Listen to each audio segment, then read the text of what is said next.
திமுகவுக்கு என்ன பங்கு இருக்குன்னு எடப்பாடி பழனிசாமி கேள்வி கேட்டார். அன்றைக்கு புகார் கொடுத்த பிறகு கூட 2-3 நாட்கள் ஆகி கூட புகாரை ஏற்க மறுத்த சூழல். அதன் பிறகு திராவிட முன்னேற்ற கழகத்தின் தலையிட்டால் பொள்ளாச்சி வழக்கை எடுக்க வேண்டும் என்று தொடர் அழுத்தம், ஆர்ப்பாட்டம், போராட்டம், சட்டமன்றத்திலே அது குறித்து பேசியதின் விளைவாக அழுத்தத்திற்கு தள்ளப்பட்ட அன்றைய முதல்வர், இன்றைய எதிர்க்கட்சி தலைவர் வேறு வழி இல்லாமல் அந்த வழக்கை சிபிஐக்கு மாற்றினார். இன்றைக்கு அந்த வழக்கை அவர் சிபிஐக்கு மாற்றிய பிறகு கூட தொடர்ந்து திராவிட முன்னேற்ற கழக ஆட்சியில் போதுமான அளவு அனைத்து வகையிலும் ஒத்துழைப்பு அளித்ததால் தான் பிறர் சாட்சி ஒன்று கூட இல்லாமல் அனைத்து சாட்சிகளையும் முறையாக சிபிஐ வழக்கிற்கு ஆஜர் செய்து சாட்சி சொல்ல வைத்து ஒரு புரட்சிகரமான தீர்ப்பை சிபிஐ பெற்றிருக்கிறது என்றால் அதற்கு தமிழக அரசு முழு அளவில் ஒத்துழைப்பும் உதவியாக இருந்ததால் தான் இந்த செயல் நிறைவேறியது. இந்த தண்டனை என்பது இனி வருங்காலத்தில் இதுபோல பாலியல் வழக்குகளில் ஈடுபடுபவர்களுக்கு ஒரு பாடமாக இது அமையும். இதை முழுக்க அழுத்தம் கொடுத்து இதை வெளிக்கொண்டு வந்து இந்த வழக்கை துரிதப்படுத்தி இந்த வழக்கிற்குண்டான அனைத்து உதவிகளையும் செய்த மாண்புமிகு முதல்வர்களை இன்றைக்கு பெண்குலம் போற்றி புகழ்ந்து கொண்டிருக்கின்றது.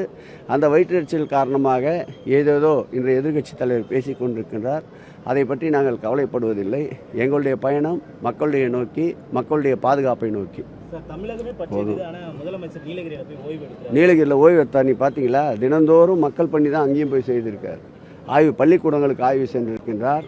அதேபோல் யானைகள் முகாமிலே நடத்தப்படுகின்ற பணிகளை ஆய்வு செய்திருக்கின்றார்.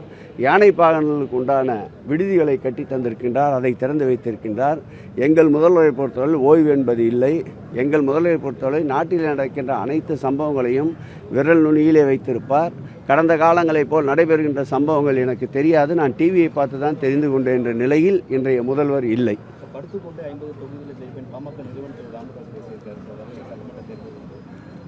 எல்லோரும் அரசியல் ரீதியாக சொல்லுகின்ற சொல்லுதான் படுத்துக்கொண்டே ஜெயிப்பேன் என்று. முதலில் அவருடைய பிரச்சனைகளை தீர்த்துவிட்டு அதன் பிறகு வெற்றி தோல்வியை பற்றி நிர்ணயிக்க வேண்டும். வெற்றி தோல்வியை பற்றி கருத்து சொல்ல வேண்டும். அவர்களுக்குள்ளேயே குடும்பத்துக்குள்ளேயே குத்துவெட்டு நடந்து கொண்டிருக்கின்றது. இவர்கள் எப்படி 50 தொகுதி படுத்துக்கொண்டே ஜெயிக்க முடியும்? அப்படி என்றால் பார்த்து கொள்ளுங்கள்.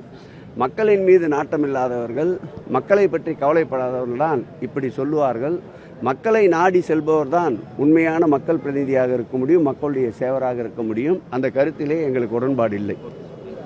பிளே ஸ்டோர் மற்றும் ஆப் ஸ்டோரில் இருந்து பாலிமர் செயலியை QR கோடு மூலம் பதிவிறக்கம் செய்யுங்கள்.